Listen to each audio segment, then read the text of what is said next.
Boa noite a todos. Uma alegria estar aqui mais uma vez no Caminheiros, ver rostos amigos, receber os abraços de amigos já de alguns anos. Hoje nós vamos falar de um assunto no qual acredito eu que todos, sem exceção, deveríamos nos interessar, porque todos já passamos por lá e voltaremos para lá, que é a educação para vivermos melhor no mundo espiritual. Então, que Jesus nos abençoe, que a gente faça juntos essas reflexões a respeito dessa vivência.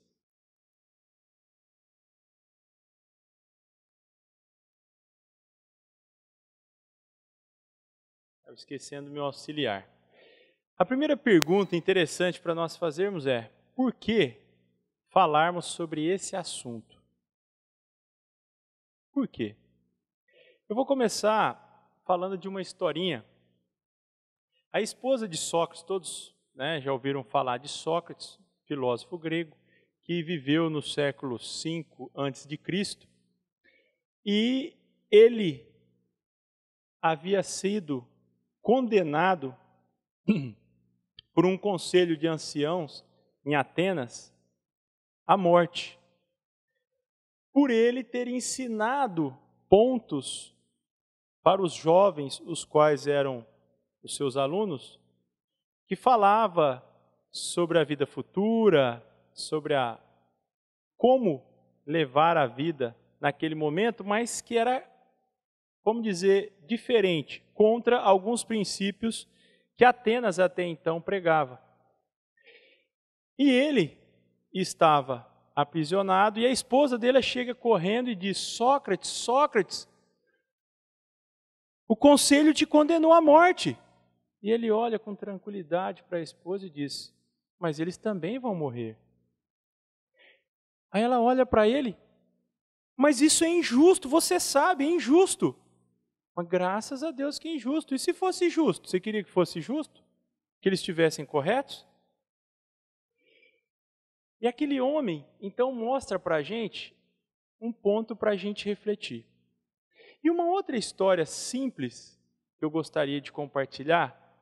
Nós falamos de um filósofo e agora um homem grande, mas de altura muito pequenininha. Dizem que ele tinha 1,54 m, Francisco de Assis, aproximadamente. E ele um dia estava com Frei Leão estava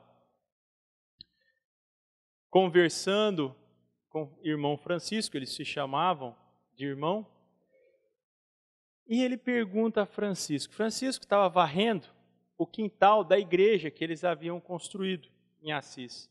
E ele estava varrendo, e ele então, Frei Leão era muito curioso, e aproveitava da companhia de Francisco de Assis e sempre o questionava sobre vários pontos.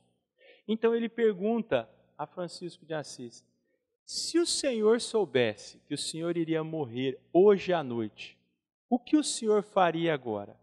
Aí Francisco, com a vassoura, ele coloca os braços assim, sobre a vassoura, pensa alguns segundos, olha bem para Frei Leão e diz: eu continuaria varrendo meu quintal. E aí nós fazemos uma primeira reflexão. Se alguém nos dissesse: Dejair, Vanor, Irineu, hoje à noite você vai desencarnar, o que você faria agora? Será que nós iríamos continuar fazendo tudo o que nós estamos fazendo normalmente, ou aí a gente ia sair correndo para pedir perdão para o fulano, para conversar com o ciclano de novo, para ligar para o Beltrano? Será que a nossa consciência ela está tão tranquila que nós continuaríamos fazendo tudo da mesma forma? É uma primeira pergunta para fazermos para nós. Por quê? A serenidade de Francisco era um produto, nós dissemos, de um processo educacional, que ele durante toda a sua vida, em outras reencarnações, ele já estava trabalhando. É um processo de crescimento espiritual, a qual nenhum de nós fugirá. Mesmo que nós queiramos, porque Deus tem a sua forma de nos impelirmos ao progresso infinito. Claro que nunca chegaremos até Ele, mas também nunca pararemos de progredir. E aí vem essa reflexão, será que nós estamos cuidando da nossa educação enquanto nós aqui estamos? Esse é um ponto muito importante para cada um de nós. Refletirmos diariamente. Eu estou me esforçando para refletir sobre a minha vida futura? Tem alguém aqui que ainda não tem a certeza que não vai desencarnar? Porque muitas vezes nós ainda vivemos achando que nós vamos viver aqui nesse planeta ainda 200, 300, 400, 500 anos parece. A gente esquece que um dia, nós não sabemos quando, nós desencarnaremos. E nós que aqui estamos temos uma ferramenta muito importante, chamada doutrina espírita ou espiritismo, que pode nos mostrar, principalmente nos momentos quando o mar ele está muito conflituoso, tempestades na nossa vida, e nós não sabemos para onde levar o timão dos nossos esforços, das nossas reflexões, dos nossos pensamentos, nós temos uma doutrina que é como se fosse um mapa, onde nós podemos saber qual a melhor forma de nós seguirmos nesses mares tempestuosos. E só de nós estarmos aqui nesse momento já é um bom sinal, que nós estamos nos esforçando pelo menos para procurar nesse mapa qual o melhor caminho para cada um de nós, já que cada um é um barco diferente do outro, passando por passagens nesse grande mar que é a nossa vida, em locais diferentes. E continuando a nossa reflexão, Allan Kardec, no Livro dos Espíritos, ele diz: educação é a que consiste na arte de formar os caracteres, a que incute hábitos, porquanto a educação é o conjunto dos hábitos adquiridos. Hábito é tudo aquilo que nós fazemos sem pensar. Por exemplo, se eu perguntar para vocês, por favor, me explique como que você escova os dentes, de onde você começa, quantas vezes você passa num lugar, dificilmente vocês vão me falar sem pensar. Porque vocês, a maioria pelo menos, deve fazer isso sem pensar. É um hábito. Como que você toma banho? A gente simplesmente toma, porque já vem tantos anos, todos os dias, tomando banho, que a gente não para pensar nisso. Então, o hábito é aquilo que você faz e você não para pensar sobre aquilo. E nós devemos e podemos, se quisermos, fazer o bem de uma forma que o bem se torne um hábito. Certos pensamentos se tornem um hábito. Desejar o bem para as pessoas, perdoar as pessoas, ser indulgente com as imperfeições alheias, ser benevolentes para com todos indistintamente. Isso pode se tornar um hábito. Assim como Jesus, quando ele esteve conosco, nós percebemos, quando nós lemos os evangelhos, os 4 evangelistas, ele simplesmente fazia o bem. Claro que ele tinha os seus momentos de meditação, assim como todos nós também devemos. Mas, simplesmente, criarmos alguns hábitos que sejam bons para nós e, por consequência, para as outras pessoas que convivem conosco. Está na questão 685A do Livro dos Espíritos. Continuando. Viver. No dicionário Priberan, deixa claro o que significa viver para cada um de nós. Nós temos vários pontos. Aqui nós vamos discutir a finalidade do existir. Educação para viver no mundo espiritual. Todos nós vamos viver no mundo espiritual. Agora a questão é como nós vamos viver no mundo espiritual. Porque nós gostamos de ler bastante, por exemplo, Nosso Lar, Voltei, do irmão Jacó, que faz comentários a respeito desses aspectos. Mas nós vamos aqui refletir como nós queremos chegar do lado de lá. O que é o mundo espiritual? Muitas vezes falamos tanto sobre o mundo espiritual, mas o que é o mundo espiritual? No livro dos Espíritos, os espíritos superiores dizem que o mundo espiritual é onde os espíritos desencarnados habitam. E, por exemplo, aqui nós temos o mundo espiritual? O que vocês acham?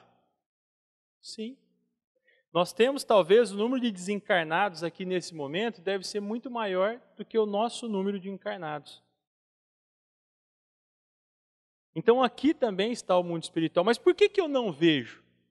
Eu não vejo porque eles estão em uma outra dimensão que os meus olhos físicos não são capazes. Mas há pessoas com uma mediunidade aflorada, já desenvolvida e que é física, nós já sabemos, que conseguem ver, por exemplo, um médium, né, com uma vidência mais forte, às vezes ele consegue ver com bastante nitidez os espíritos aqui ao seu redor.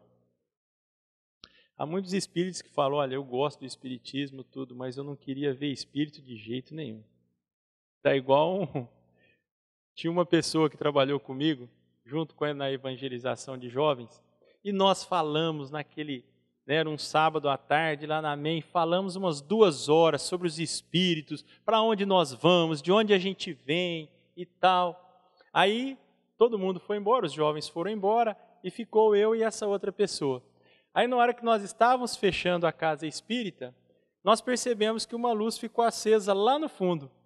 Aí eu falei, ô fulano, vai lá então, apaga a luz. Ele olhou bem para mim e falou, eu entrar lá no fundo, vai que eu vejo um espírito lá, você está brincando.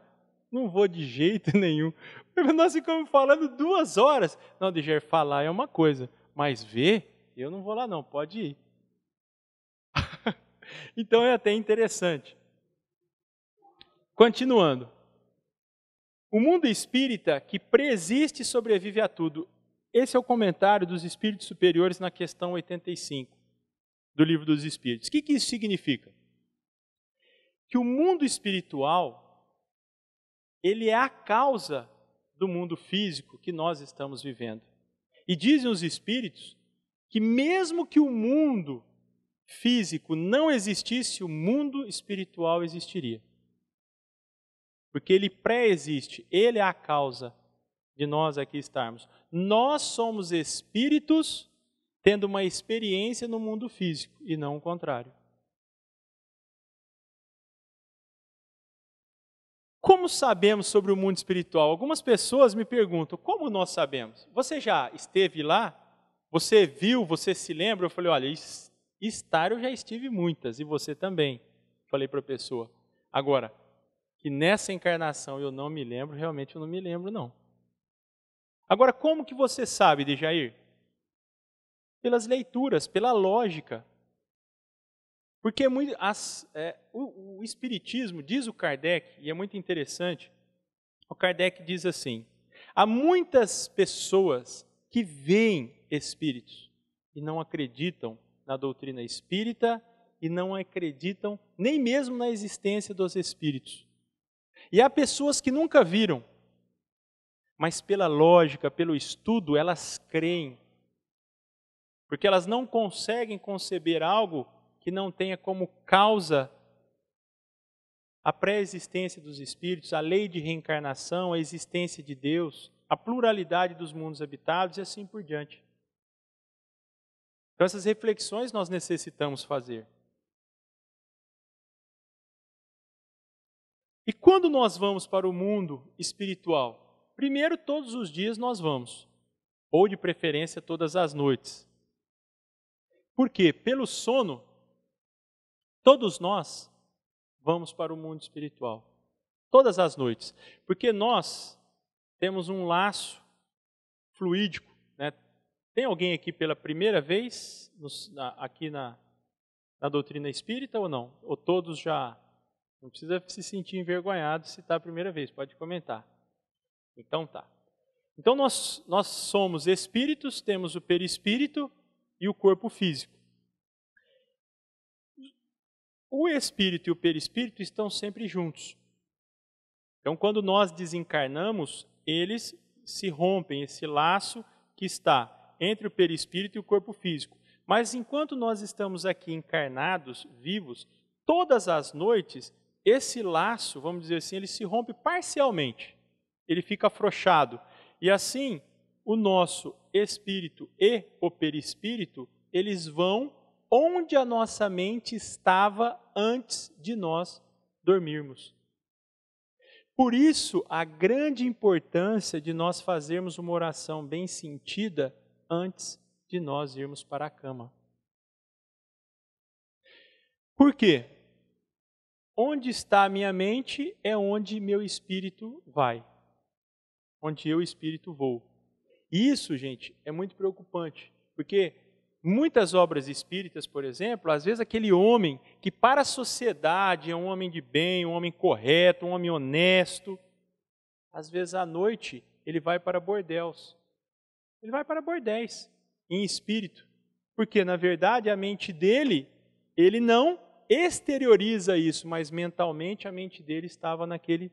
Ele vai para bares, vai para outros lugares. Outros vêm até o centro, o próprio centro espírita, vai para outros lugares durante a noite assistir uma palestra, conversa com espíritos familiares que querem ajudá-lo na sua progressão. Então, tudo depende da nossa vontade, de onde está a nossa mente. Por isso a importância, então, da oração antes de nós irmos para a cama. Durante o passamento. O que é o passamento? O passamento é aquele momento que nós estamos entrando no processo de desencarnação. Esse momento ele pode durar segundos, como ele pode durar anos. Vai depender de como nós vivemos durante o nosso período aqui de vida na Terra, como foi a nossa vida. Se nós estamos apegados ou desapegados às coisas materiais. Isso incluindo pessoas, incluindo uma série de coisas que nós vamos comentar aqui para frente. Então nós temos que tomar muito cuidado. Porque esse passamento é esse momento de transição. E depois temos a própria desencarnação, que é a morte completa do corpo. Que é quando esses mais de 100 trilhões de células que o nosso corpo físico tem, ele é ligado célula a célula com o nosso corpo espiritual ou perispírito. Então, a desencarnação ela está completa quando esse laço que está ligado aí célula a célula do corpo físico com o perispírito, ele se rompe. E isso pode durar, quando nós lemos, dependendo o tipo de vida que a pessoa levou, ela pode ficar, então, apegada àquele corpo físico, ela pode ficar junto, né? Quantos são narrados que eles ficam, às vezes, no cemitério junto ao seu corpo físico. Não conseguem, porque eles, em verdade, eles não querem se desapegar do seu corpo físico. Outros já conseguem, por exemplo, vamos dar um exemplo, como o nosso grande médico, né? Vamos primeiro como Eurípides de Barçanufo, né? Já que está o nome aqui dele. Ele foi um grande homem e a sua desencarnação foi muito rápida. E nós sabemos que ele já é um espírito já muito evoluído. E assim como outros grandes espíritos, como Chico Xavier, que a gente sabe que foi recebido por Jesus, e assim tantos outros espíritos que passaram pela Terra e o seu passamento e mesmo depois a sua desencarnação foi muito rápida.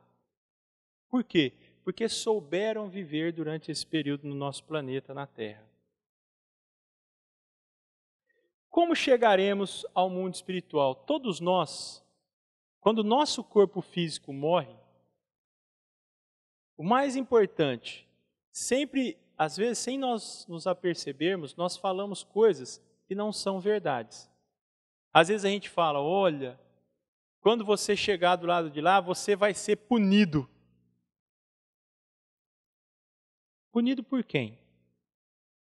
Deus vai te punir. Aí tem outras religiões, com todo respeito, porque aquela coisa ruim, aí tem outros que chamam outro nome, vai te punir. Ninguém nos pune, nós nos autopunimos. Os Espíritos deixam claro que quando nós desencarnamos, o que acontece? Esse corpo físico, que ainda é uma resistência a nós espíritos, aos nossos pensamentos, a alguma série de fatos, quando nós desencarnamos, que o corpo físico sai, nós começamos a lembrar com muito mais facilidade de tudo que nos ocorreu durante a nossa vida.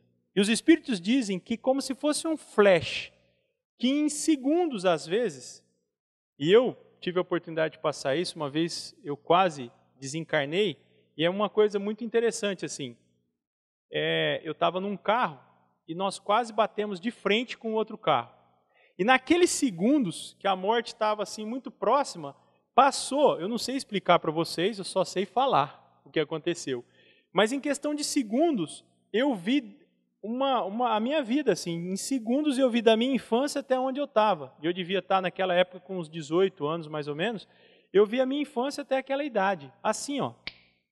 Aí eu fico imaginando, você sem o corpo físico, então, o flash deve ser mais rápido e o detalhe mais importante, mais forte, ou para o bem ou para o mal. Então, é claro, fica claro para a gente, nossa consciência é que vai nos punir ou vai nos ajudar. Na verdade, a nossa consciência, ela sempre nos educa. A gente chama de punição porque nós podemos sofrer por meio dela. Mas ela sempre nos educa, ela não nos pune em verdade. Na questão 621, onde está escrita a lei de Deus? Na consciência. Então, mesmo quando nós vamos, por exemplo, na penitenciária, fazer palestra, alguma coisa, é interessante. Claro que cada um de nós, dependendo do seu nível evolutivo, vai ser o seu nível consciencial. Ou seja, a nossa consciência está ali. As leis de Deus estão escritas ali. Só que cada um de nós pode colocar nuvens como se fosse um nevoeiro ao redor dela, enxerga ela parcialmente, e outros têm muito claro quais são as leis e como nós devemos fazer para respeitá-las. Isso vai depender do seu nível evolutivo. Mas, por exemplo, quando nós estamos lá na penitenciária e perguntamos aos nossos irmãos lá se o que eles fizeram para estar lá, se eles fizeram algo errado ou não, praticamente 98%, eu vou falar para vocês, dizem que eles cometeram um erro. Somente um só até hoje, que ele acha que estava certo e etc. Mas eles sabem que eles cometeram um erro. Tem alguns que ainda o seu nível consciencial ainda está... Ele não consegue enxergar bem. É uma ignorância que todos nós já passamos, ou estamos passando ainda, que é o quê? Por exemplo, um deles lá falou, olha, seu Dejair, graças a Deus, olha, Deus tem me ajudado muito, eu matei não sei quantos, e o senhor vê, Deus me ajudou, que eu estou vivo até aqui, ó, até agora, Ele me protegeu de todo mundo. Olha como Deus é bom. Aí eu perguntei para ele, então Deus é bom só para você, para os outros que você matou, Deus não foi bom então. É uma reflexão para a gente fazer. Às vezes a gente fala assim, olha, como Deus é bom. Deus, olha, o meu filho se salvou. Quer dizer que quando o filho da outra pessoa que convive ali, nosso vizinho, que o filho morreu, então Deus não é bom. São reflexões para a gente fazer. Sem a gente perceber, às vezes a gente... Deus é sempre bom, independente do que nos ocorre. O que podemos fazer para chegar bem no mundo espiritual? Nós já chegamos à conclusão que é o que nós fazemos aqui, agora, nesse momento, é o que vai fazer com que a gente chegue bem ou nós não cheguemos bem ao mundo espiritual. Porque a morte, ela pode... Nós podemos encontrar a morte hoje como daqui 10 dias, 1 ano, 10 anos, 50 anos, 40 anos. Nós não sabemos.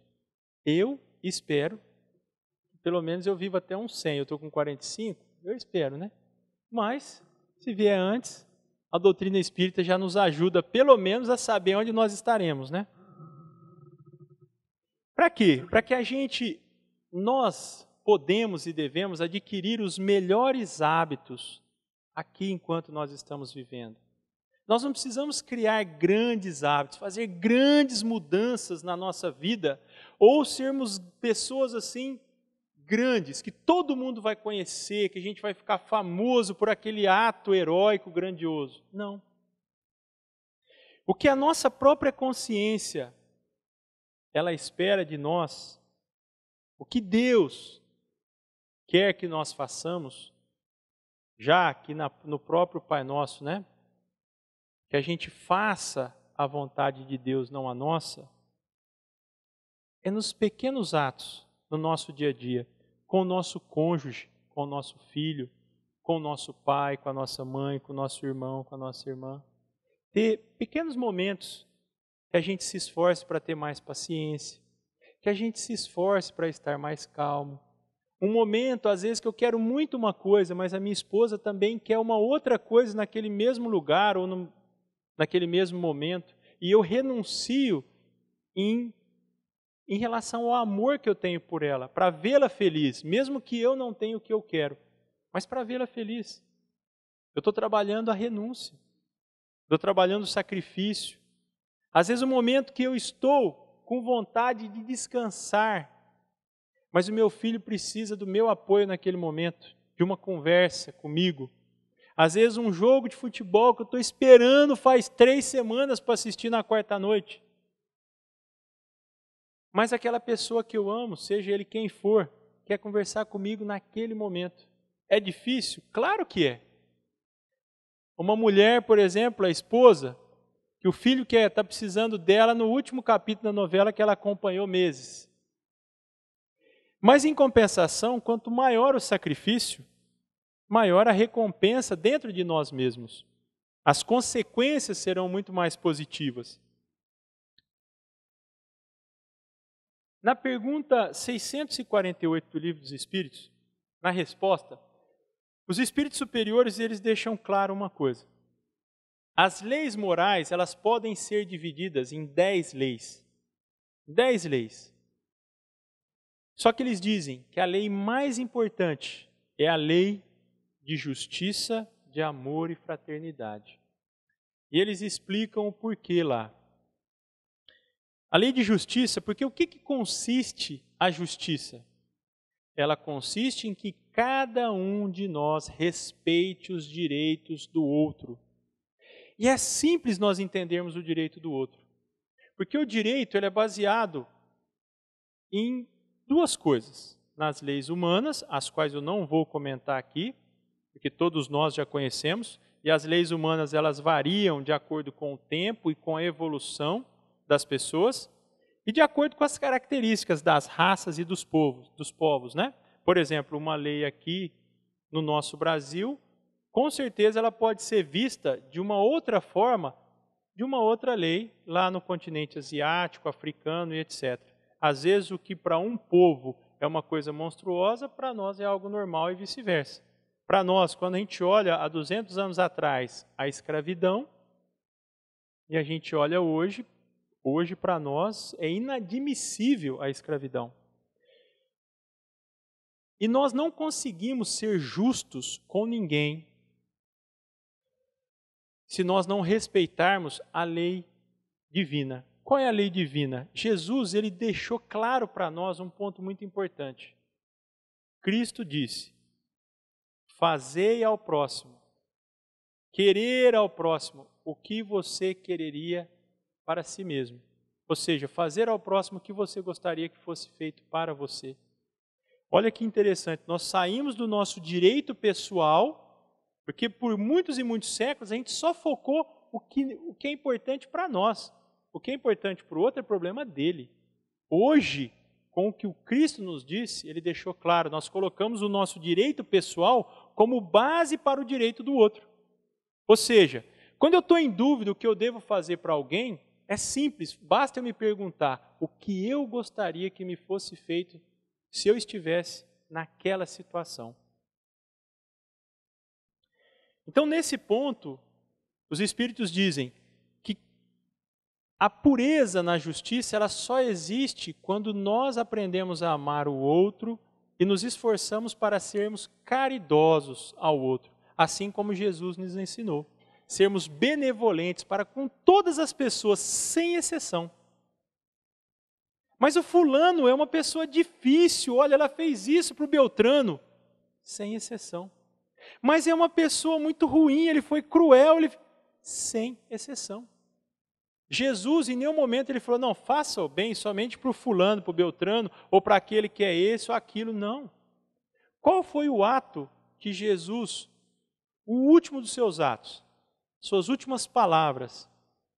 Pai, perdoai-os porque eles não sabem o que fazem. Porque ele sabia nos enxergar na realidade. Então essa é uma reflexão que nós devemos fazer. E sermos, o segundo ponto da caridade, sermos indulgentes com as imperfeições dos outros. Por quê? Nós não gostaríamos que os outros fossem indulgentes com as nossas imperfeições? E nós ainda temos muitas. E por último, perdoarmos as ofensas.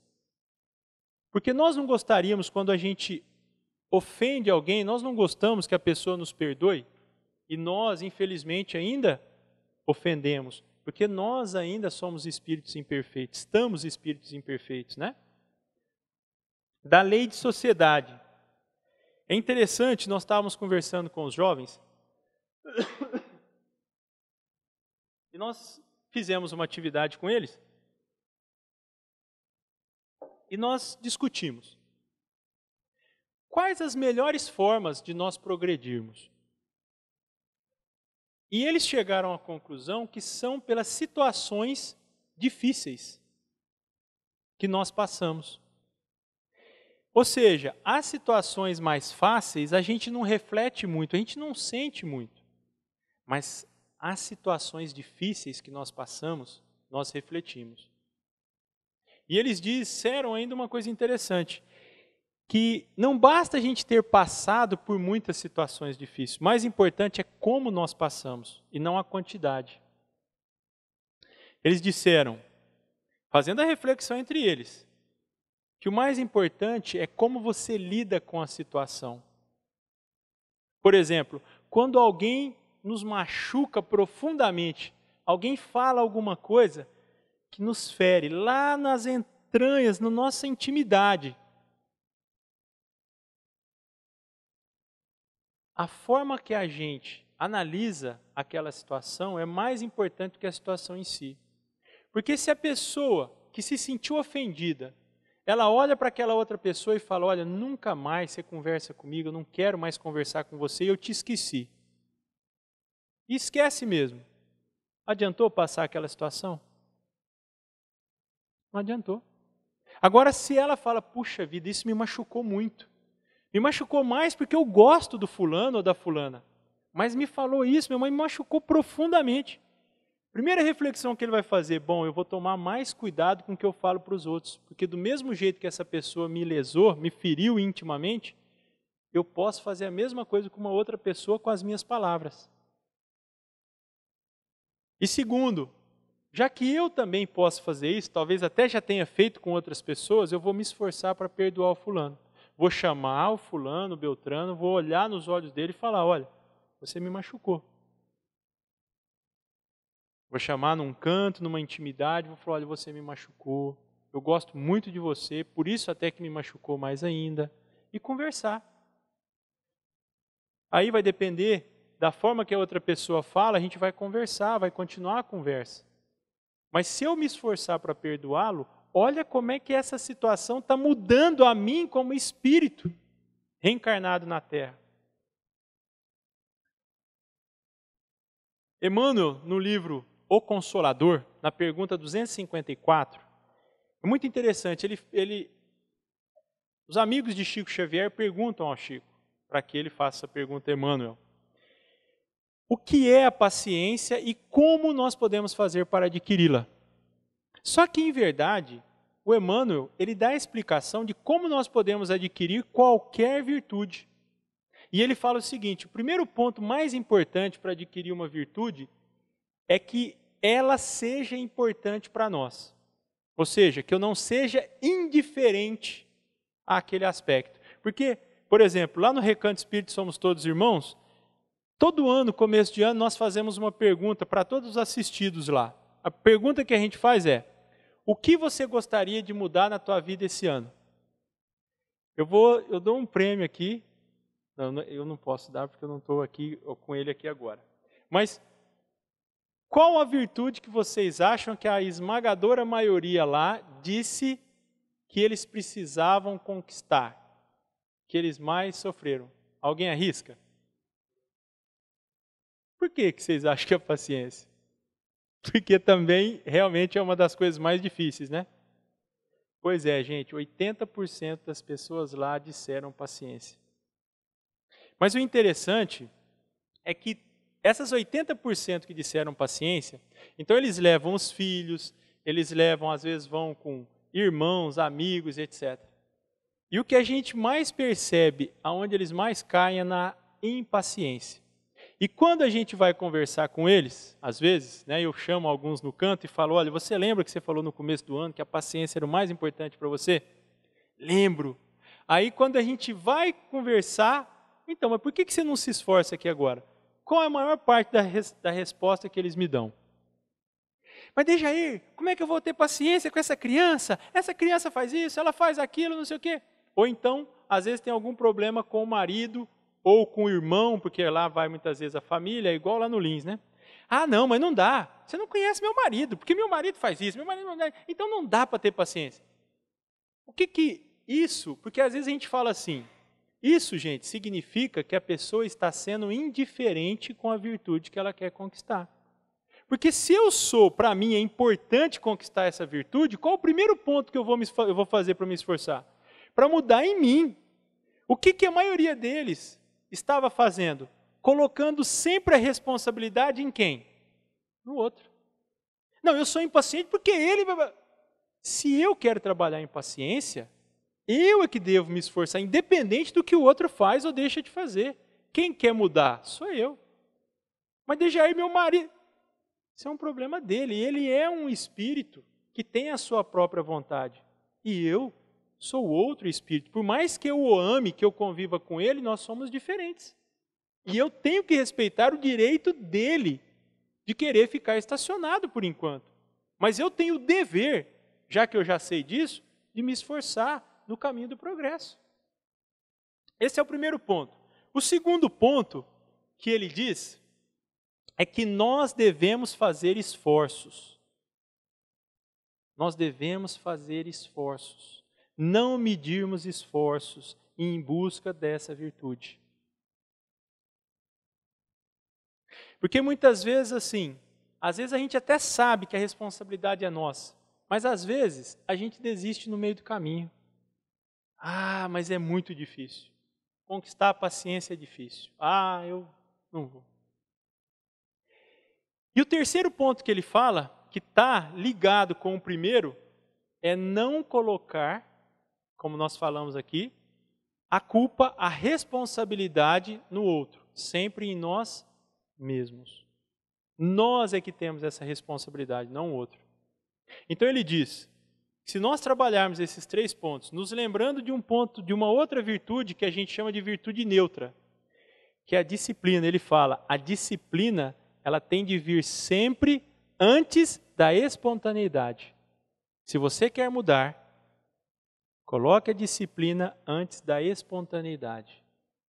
Ah, mas eu sempre fui assim, é o meu jeito. Se você quer mudar, comece agora e seja disciplinado.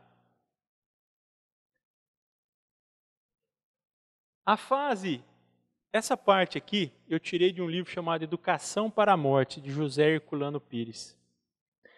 Essa reflexão dele é interessante. A fase mais difícil do ato educativo é a compreensão do desapego aos bens passageiros do mundo, sem desprezá-los, como forma de preparação para as atividades de abnegação amorosa que devemos exercer depois da morte. Isso é tão difícil, parece, enquanto nós estamos aqui, ser fácil, mas isso é algo tão difícil. Porque esse apego, Às vezes, por exemplo, uma pessoa que ela está se esforçando faz 4 anos para construir a casinha dela. Essa casinha pode ser uma casinha de 50 metros, uma casinha de 200, uma casinha de 10 mil metros, independente que a gente chame, né? Mas às vezes, imagina se você está com aquela, já faz anos que você está lutando para construir aquela casa e lá no meio disso tudo, você desencarna. Ou então, os seus sonhos sempre, você estudou seu filho, você lutou, você fez tudo. Quando o seu filho vai se formar, que era o seu grande sonho, uma semana antes você desencarna. E assim por diante. Não seria e não é fácil acontecer algo assim. Nós precisamos estar sempre exercitando dentro de nós esse aspecto. O que é mais importante na minha vida? Sou eu, espírito, ou os bens passageiros que passam pela minha vida? O que é mais importante? Ou mesmo quando a gente fica. Às vezes a pessoa que a gente ama, ela vai para o mundo espiritual. O nosso apego às vezes é tão grande, nós já aprendemos na doutrina espírita, que o corpo físico, ele é também quase que uma prisão. Porque aqui nós somos obrigados a andar. Às vezes o nosso corpo, ele é lesado, a gente se machuca, a gente tem que ficar de cama, a gente adoece. E muitas vezes é interessante, porque uma pessoa que a gente ama, se ela parte antes para o mundo espiritual, ou seja, ela sai da prisão, às vezes a gente fala, fulano, por que você foi antes de mim? Queria que você tivesse ficado aqui junto, preso comigo aqui, olha. Ou seja, eu vi uma vez uma pessoa, eu era muito pequeno, eu não sei que religião que a pessoa era, eu não me lembro. Aquilo me marcou muito porque desde pequeno eu não gostava de ir em velório. Eu não gostava. E a minha mãe fazia questão, eu era o filho mais velho, fazia questão, todo velório que ela ia me levar, para eu ir de companhia para ela, porque meu pai trabalhava até tarde. E eu tinha que ir, né? Aí eu chegava lá, sentava no colo da minha mãe ou de alguém e dormia. Mas aquele dia, aquele velório me chamou muita atenção, porque eu ouvia as mulheres, né, conversando, e elas estavam comentando, a minha mãe foi comentando com uma outra mulher, que aquela mulher, ela imaginava que aquela mulher devia estar sofrendo muito, porque quem tinha morrido era o filho dela, que ia fazer 21 anos. E ele era o único da família que trabalhava. E a senhora, ela era lavadeira. E o filho dela era um menino muito esforçado, tinha começado a trabalhar desde pequenininho, e estava já ganhando razoavelmente bem, ajudava a família, ajudava no estudo dos outros 2 irmãos mais jovens, que um tinha, não me lembro bem, por volta de 7, 8 anos, e um outro de 13, 14 anos. E essa mulher, eu não sei o porquê, se ela era viúva ou se a pessoa tinha largado dela, mas ela era sozinha e os 3 filhos. Então era muito esforço. Mas o que me chamou a atenção? Porque todos nós esperávamos chegar lá, ela está sofrendo muito. Mas aquilo me chamou porque ela, quando nós chegamos, ela estava agradecendo a Deus. Ela falava assim, Senhor, muito obrigado. Eu agradeço de todo o meu coração pela convivência por quase 21 anos com esse espírito que o Senhor me mandou, que o Senhor me emprestou por esse período. Eu quero agradecer ao Senhor, porque Ele foi uma grande bênção, não só na minha vida, mas na vida dos outros 2 irmãos dele, dos meus outros 2 filhos. E ela agradecia, gente, ela fez uma oração tão bonita a Deus, de agradecimento, de louvor a Deus, de louvor àquele filho, aquele espírito que estava ali do lado dela. E ela fazia assim, aquilo, mesmo eu que não entendia quase nada, aquilo me tocou. E quando ela acabou a prece, lógico, a gente via que ela estava sentida, estava triste, mas ela estava assim, feliz, ela estava vendo um outro prisma. Enquanto muitas vezes a gente vai num velório e as pessoas elas veem muito aquele lado, nunca mais eu vou ver o fulano, meu Deus, e ela estava focada por um outro prisma muito bonito, e aquilo chamou a atenção não só de mim, porque a minha mãe, eu me lembro, quando a gente voltou indo embora, a gente voltou com uma vizinha, ela foi conversando sobre aquilo com a vizinha. Nossa, mas você viu que coisa, meu Deus, como será? Mas será que ela gostava do filho, né? As pessoas, será que ela gostava do filho? Será que ela não gostava? Por quê? nós nos habituamos que quando alguém gosta do outro e o outro morreu, eu tenho que colocar um luto, tenho que colocar a casa de preto, eu tenho que fazer um monte de coisa para mostrar para os outros que eu amava. E aquela mulher mostrou um outro lado. Ela amava a Deus acima de todas as coisas. E ela dizia na oração que ela tinha certeza absoluta que ele estaria ao lado direito de Jesus. Né? Eu não sei qual a religião dela, mas ela dizia isso. O que significa? Olha a fé que essa mulher tinha em Deus, em Jesus, na vida futura. E aquilo me chamou a atenção. E até hoje eu me lembro dela. Então ela foi um grande exemplo para todos. E o que José Herculano Pires, ele diz no livro também é assim, olha, nós devemos substituir as ideias de recompensa pelas de consequência.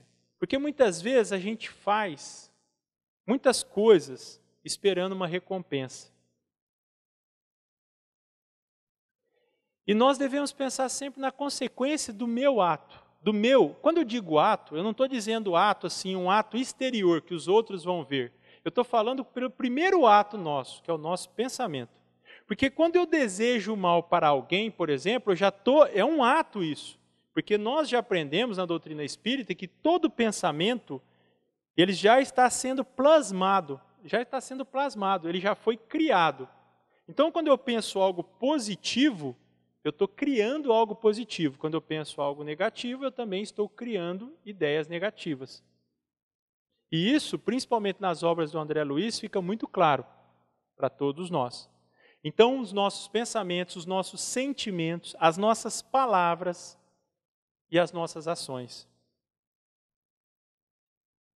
Algumas virtudes importantes para a gente trabalhar. Há um tempo atrás, eu vi uma definição sobre humildade que me tocou profundamente. E eu quero compartilhar com todos. Essa definição dizia: humildade é colocar a verdade acima de nós mesmos. Essa definição ela é muito profunda. Porque colocar a verdade acima de nós mesmos, acima dos nossos interesses pessoais, começa, por exemplo, se eu estou tendo uma discussão com a minha esposa, ou no meu trabalho, com quem quer que seja, eu não vou mais me preocupar em estar certo. Eu vou me preocupar com a verdade. Aí eu vou sair da superficialidade do meu pensamento, das minhas preocupações, para tentar entrar qual é a verdade. E isso é muito difícil. Mas eu deixo essa reflexão. A caridade, que nós já comentamos, mas gostaríamos de dizer, só um ponto. Nós focamos muitas vezes muito a caridade material, e ela é muito importante, principalmente ainda no nosso país. Mas a caridade, ela também existe a caridade moral. E ela talvez, em certos momentos, ela é mais importante ainda.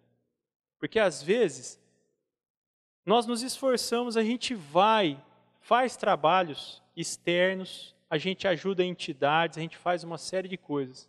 E às vezes, a nossa esposa, o nosso marido, o nosso filho, o nosso pai, o nosso irmão, está precisando de uma palavra de carinho, uma palavra de conforto, está precisando da nossa paciência e às vezes a gente não dá. A gente fala que não tem tempo, a gente fala que não tem um minuto para ouvir aquela pessoa que convive com a gente.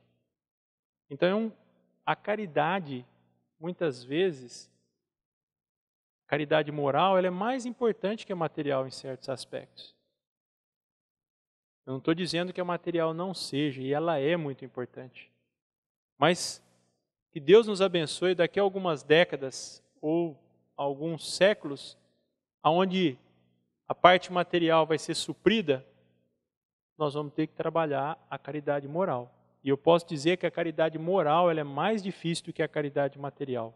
Por exemplo, a paciência que nós demos aqui, né, como exemplo, ela é mais difícil às vezes, eu ter paciência mesmo, do que eu dar 5 quilos de arroz para alguém, ou doar alguma coisa para alguém.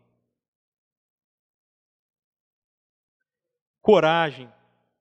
A coragem é uma virtude eu digo, a gente sempre coloca coragem e a gente traz aí os filmes hollywoodianos, né? Pessoa corajosa, destemida. Mas eu não estou falando dessa coragem. A coragem de nós seguirmos aquilo que nós estamos estudando. Da gente seguir o que o Cristo ensinou. Eu, pelo menos comigo mesmo, eu acho muito mais difícil ser corajoso no sentido de fazer o que Jesus nos ensinou, o que a doutrina espírita ela nos mostra. Eu acho muito mais difícil do que a gente, às vezes, por exemplo, precisa de coragem para subir o Monte Everest. Eu acho muito mais difícil, por exemplo, uma pessoa ela ter a coragem de fazer mudanças na vida dela e ela receber, às vezes, de outras pessoas às quais ela convive, por exemplo, eu não me apegar tanto a um carro. E às vezes os meus amigos, as pessoas da minha família, que um carro muito bom é muito importante. Fulano, mas você vai ficar com esse carro. E você todo dia tem que ouvir as pessoas falando contra o que você acha que é o correto.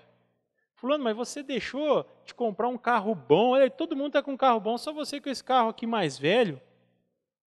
Por quê? E você ainda está ajudando os pobres, deixa os pobres para lá, olha aqui, vamos pensar na riqueza, vamos pensar nisso, vamos pensar naquilo, vamos viajar para a Europa, vamos isso. E você, não posso porque eu estou ajudando na casa tal, estou me esforçando, eles dependem de mim. Rapaz, vamos viajar, a vida é curta.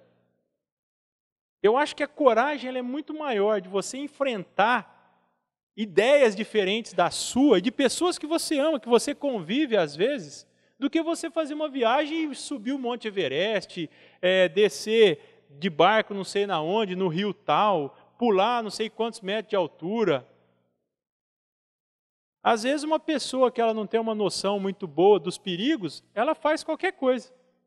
Agora a coragem de você enfrentar, de seguir aquilo que você sabe que é certo, mesmo que outras pessoas vão chegar e falar, olha, eu acho que você está indo no caminho errado. Pensa mais em você. Isso eu acho mais difícil. Confiança, a gente ter confiança em nós mesmos. Como é uma virtude que a gente, não, mas eu sou autoconfiante, eu tenho. Muitas vezes, quando nós desanimamos em alguma dificuldade que a gente está passando e a gente desanima, é a mesma coisa da gente estar dizendo a Deus, duas coisas, Senhor, eu não confio em vós. E dizendo para nós mesmos, olha, eu também não tenho confiança em você, Dejair. Por quê? Quando eu chego, por exemplo, e falo, não, eu não aguento mais tal situação. Eu não aguento mais esse filho, eu já vou. Eu não aguento mais. A mesma coisa de eu falar, Senhor, eu não confio no Senhor. Deus, eu não confio no Senhor. Por quê? Se Deus nos ama infinitamente, Ele nos daria um peso que os nossos ombros não conseguissem sustentar? Um pai, ele dá um peso, ele dá um problema maior do que o seu filho consegue suportar? Não dá. E quando a gente desiste, é a mesma coisa da gente olhar para ele e falar, Senhor, eu não confio no Senhor. Essa é a realidade, nós temos que encarar isso. Porque se a gente tem fé, a gente olha e fala, Senhor, eu estou esmorecendo. Eu estou com medo, eu estou com muita dificuldade, eu preciso da sua força, da sua ajuda, meu Pai. Eu sei que o Senhor jamais daria um peso maior, mais pesado que os meus ombros consigam carregar. E eu preciso da sua ajuda. Supra as minhas deficiências, Pai, por favor. Nós estamos sendo sinceros com Ele, mas nós estamos confiando nele.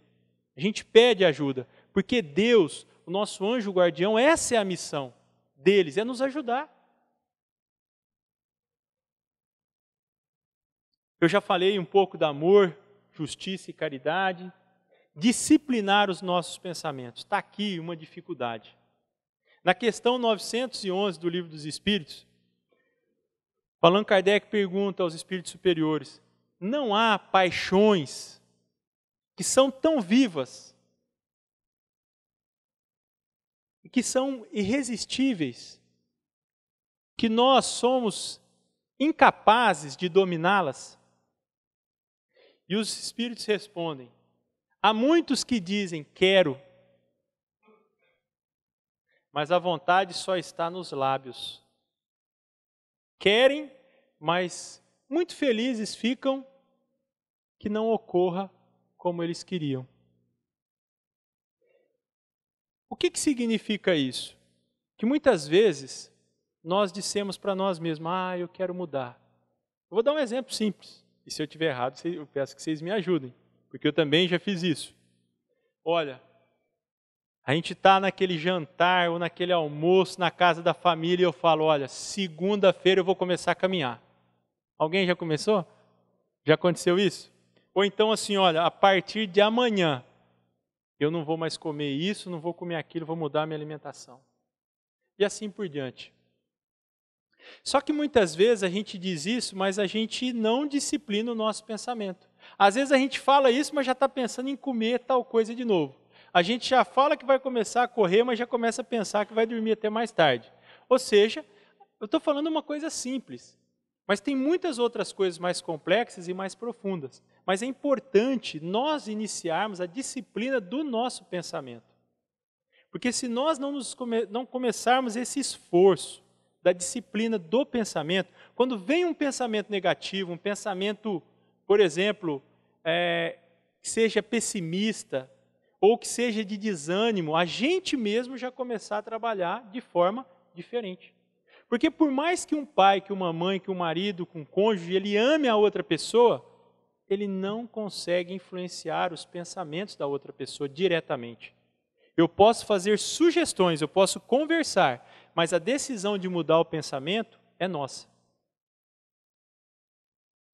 E para a gente ir finalizando, utilizar o tempo de maneira proveitosa. Todos nós, aqui sem exceção, sabemos que nós temos 24 horas por dia. O rico, o pobre, o feio, o bonito, o gordo, o magro, sem exceção. E eu, por exemplo, se eu perdi um bem material, eu posso trabalhar, me esforçar e reconquistar. Mas está aqui uma coisa que ninguém consegue voltar atrás, é o tempo. Independente de quem seja, o mais poderoso dos homens na terra, ele não consegue voltar atrás no tempo. E o tempo é uma das coisas que os espíritos, quando desencarnam, eles dizem que aqueles que não se esforçaram para aproveitar bem o seu tempo, o quão eles se arrependem quando chegam do lado de lá. E mesmo aqueles que fizeram bem, muitas vezes falam, puxa vida, como eu poderia ter me esforçado um pouco mais, dedicado um pouco mais de tempo para fazer isso, para fazer aquilo que seja bom para si mesmo. Porque tudo aquilo que realmente é bom, verdadeiramente para nós, é bom para o outro. Porque André Luiz diz no livro Sinal Verde, a nossa felicidade é proporcional à felicidade que causamos aos outros. Então, se eu quero ser feliz, basta eu me esforçar para ajudar as outras pessoas na sua felicidade. Então, essa é uma reflexão que eu gostaria de deixar para nós, agradecer a atenção de todos e fazer um pedido em especial a todos aqui, sem exceção. Ao chegarmos no nosso lar, a gente olhar para o nosso cônjuge, para os nossos filhos, para os nossos pais, para os nossos irmãos, olhar bem nos olhos e dizer, você sabia que você é muito importante para mim? Eu te amo muito. Se é o cônjuge, olha, se eu pudesse voltar atrás, eu escolheria novamente casar com você. Por mais que a gente tenha as dificuldades, as adversidades, tem sido uma bênção, um grande aprendizado. E a gente poder falar isso, Dejair, mas ele ou ela já sabe. Mas como é bom a gente escutar isso da pessoa que a gente ama, da pessoa que convive com a gente. Então, já que é tão bom a gente escutar, por que nós não termos essa coragem de falarmos olhando nos olhos, com todo o amor e carinho, né? Então, muito obrigado pela atenção de todos e que Deus abençoe vocês, os seus lares e os seus familiares. Obrigado.